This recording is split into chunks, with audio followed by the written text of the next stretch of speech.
ജോസഫും ജെറുസലേമിലേക്ക് യാത്രയാകുന്നു. 1944 മാർച്ച് 27.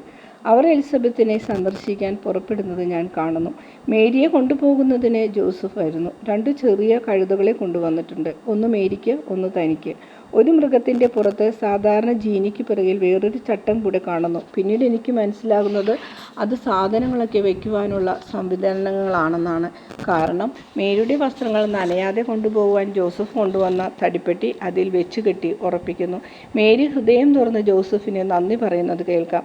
ദൈവപരിപാലനം നൽകിയ ആ പെട്ടിയിലേക്ക് സ്വയം തയ്യാറാക്കി വെച്ചിരിക്കുന്ന കെട്ടിൽ നിന്ന് വസ്ത്രങ്ങളെടുത്ത് മേരി അടുക്കി വയ്ക്കുന്നു. അവർ വാതിലടച്ച് യാത്ര ആരംഭിക്കുന്നു. നേരം പുലർച്ചെയാണ്.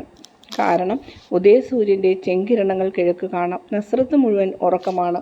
വെളുപ്പിന് യാത്ര പുറപ്പെട്ട ഇവർ വഴിയിൽ ഒരു ആട്ടിടയനെ മാത്രമേ കാണുന്നുള്ളൂ. ഒന്നിനെ തട്ടി തിങ്ങി നീങ്ങുന്ന ആട്ടിൻകൂട്ടം മുഴുവനും തന്നെ കരയുന്നുണ്ട്. ആട്ടിൻകുട്ടികൾ തങ്ങളുടെ നേരിയ സ്വരത്തിൽ കൂടുതൽ ശക്തിയായി കരയുന്നു.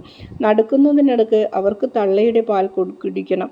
എന്നാൽ തള്ളമാരാകട്ടെ മേച്ചിൽ സ്ഥലങ്ങളിലേക്ക് ധൃതിയിൽ നടക്കുകയും കുട്ടികളും വേഗം നടക്കുന്നതിന് ഉച്ചത്തിൽ കരഞ്ഞ് അവരെ ഉത്സാഹിപ്പിക്കുകയും ചെയ്യുന്നു. ആട്ടിൻകൂട്ടം കടന്നു പോകുന്നതിന് വേണ്ടി മേരി കഴുതയെ നിർത്തി. അവൾ പുഞ്ചിരി തൂകിക്കൊണ്ട് അവയെ നോക്കുന്നു. അവൾ കുനിഞ്ഞ് കഴുതയുടെ അടുത്തുകൂടെ പോകുന്ന ആ ശാന്തരായ മൃഗങ്ങളെ വാത്സല്യപൂർവ്വം തലോടുന്നു. ഇടയൻ നടക്കുന്നു. പുതുതായി ജനിച്ച ഒരു ആട്ടിൻകുട്ടി കയ്യിലുണ്ട്. അയാൾ നിന്ന് മേരിയോട് സംസാരിക്കുന്നു. മേരി ചിരിച്ചുകൊണ്ട് ആട്ടിൻകുട്ടിയുടെ മുഖത്ത് തലോടുന്നു. ആട്ടിൻകുഞ്ഞ് തള്ളയെ കാണാതെ വാവിട്ട് നിലവിളിക്കുന്നു. മേരി പറയുന്നു, അത് അതിൻ്റെ അമ്മയെ അന്വേഷിക്കുകയാണ്. ആട്ടിൻകുഞ്ഞെ, ഇതാ നിന്റെ അമ്മ. അവൾ നിന്നെ ഉപേക്ഷിക്കുകയില്ല. തീർച്ചയായുമില്ല. തള്ളയോട് ഇടയനെ ഉരുമിക്കൊണ്ട് അവളുടെ പിൻകാലുകളിൽ എഴുന്നേറ്റ് നിന്ന് കുട്ടിയുടെ മുഖത്ത് നക്കുന്നു. വെള്ളം ഇലയിൽ വീഴുന്ന ശബ്ദം കേൾപ്പിച്ചുകൊണ്ട് ആട്ടിൻപറ്റം നടന്നു നീങ്ങുന്നു. അവ നടന്നപ്പോൾ പൊങ്ങിയ പൊടിയും അവയുടെ കാൽപ്പാടുകളും പൊടി പിടിച്ച റോഡിൽ കാണാം. ജോസഫും മേരിയും യാത്ര തുടരുന്നു. ജോസഫ് തൻ്റെ വലിയ പുറംകുപ്പായം ധരിച്ചിട്ടുണ്ട്. മേരി ഒരു വരയുള്ള പുതപ്പ് ധരിച്ചിരിക്കുന്നു. കാരണം രാവിലെ നല്ല തണുപ്പാണ്. അവർ ഇപ്പോൾ തുറസായ നാട്ടിൻ പുറത്തെത്തി. കഴുതകൾ രണ്ടും ഒപ്പം നടക്കുന്നു. അവർ വളരെ വിരളമായേ സംസാരിക്കുന്നുള്ളൂ. ജോസഫ് തൻ്റെ പണികളെക്കുറിച്ച് ചിന്തിക്കുന്നു. മേരി സ്വന്തം ചിന്തകളിൽ മുഴുകിയിരിക്കുന്നു. ഇടയ്ക്കിടയ്ക്ക് പുഞ്ചിരിക്കുന്നുണ്ട്. ചിലപ്പോഴെല്ലാം അവൾ ചുറ്റുപാടും നോക്കിക്കാണുന്നു. പുഞ്ചിരി തൂകുകയും ചെയ്യുന്നു. ചിലപ്പോൾ അവൾ ജോസഫിനെ നോക്കുന്നു.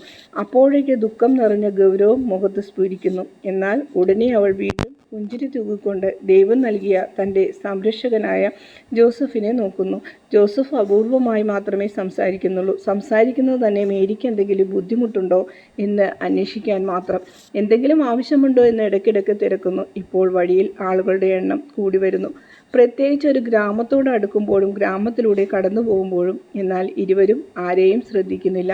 കഴുതപ്പുറത്ത് യാത്ര ചെയ്യുന്നു. നല്ല തണലേകുന്ന ഒരു കുറ്റിക്കാട്ടിനരികിൽ അവർ യാത്ര നിർത്തി തണലിലിരുന്ന് കുറച്ച് റൊട്ടിയും ഒലിവും കഴിക്കുന്നു. അടുത്തുള്ള ഉറവയിൽ നിന്ന് വെള്ളം കുടിക്കുന്നു. കുറച്ചു കഴിഞ്ഞപ്പോൾ ഒരു പ്രാവശ്യം കൂടി യാത്ര നിർത്തി. പെട്ടെന്ന് ആകാശത്ത് ഒരു കറുത്ത മേഘം. കനത്ത മഴ. മഴയിൽ നിന്ന് രക്ഷപ്പെടാൻ മലയുടെ അടിയിൽ ഉന്തി നിൽക്കുന്ന ഒരു പാറയുടെ മറവിൽ അവൾ തങ്ങുന്നു. ജോസഫ് തൻ്റെ പുറംകുപ്പായം വെള്ളം പിടിക്കാത്തത് മേരിക്ക് നൽകുന്നു. ജോസഫ് നിർബന്ധിച്ചതിനാൽ മേരി അത് ധരിക്കുന്നു. ജോസഫ് ഗീനിയിലുണ്ടായിരുന്ന ഒരു ചെറിയ കരിമ്പടം എടുത്ത് തലയും തോളുകളും മൂടുന്നു. കരിമ്പടം കഴുതയുടേതാണെന്ന് തോന്നുന്നു.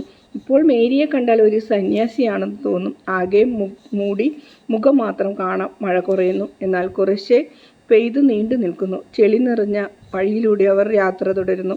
സ്വല്പം കഴിഞ്ഞപ്പോൾ സൂര്യൻ പ്രകാശിക്കാൻ തുടങ്ങി. വസന്തകാലമാണ്. യാത്ര കൂടുതൽ സുഖകരമായി തുടങ്ങി. കഴുതകളും ഉത്സാഹത്തോടെ നടക്കുന്നു. വേറെ ഒന്നും ഞാൻ കാണുന്നില്ല. ദർശനം ഇവിടെ അവസാനിക്കുന്നു.